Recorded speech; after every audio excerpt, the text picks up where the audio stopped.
नमस्कार मंडळी, आज आपण शेंगदाण्याची ओली चटणी कशी बनवायची ते बघणार आहोत. तर रेसिपी अगदी साधी सिंपल आहे. चॅनलला सबस्क्राईब, लाईक, शेअर करा. इथं मी 1 वाटी शेंगदाणे घेतले इथं आणि शेंगदाणे मध्यम भाजायचे, तर जास्त लालसर होऊ द्यायचे नाही. तर शेंगदाणे भाजले, आता ओतून घ्यायचे. तर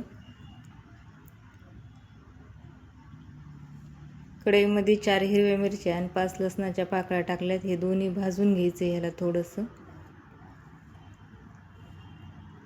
शेंगदाणे थंड करून ह्याची साल काढून घेतली. अर्धा चमचा जिरे टाकलेत, 1 चमचा मीठ टाकलेले,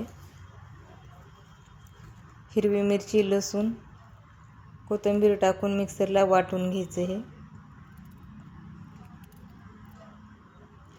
मिक्सरला वाटण करून घेतलेले. आता याच्यामध्ये पाणी ओतायचे आणि डबल एकदा मिक्सरला फिरून घ्यायचे. डबल एकदा मिक्सरला फिरून घेतले. अशी पेस्ट बनवली याची. आता याला तडका मारून घ्यायचा. 1 पळी तेल टाकलेले, अर्धा चमचा मोहरी, थोडेसे मिरे, कढीपत्त्याची पानं. तडका झालेला आहे. आता गॅस बंद करायचा.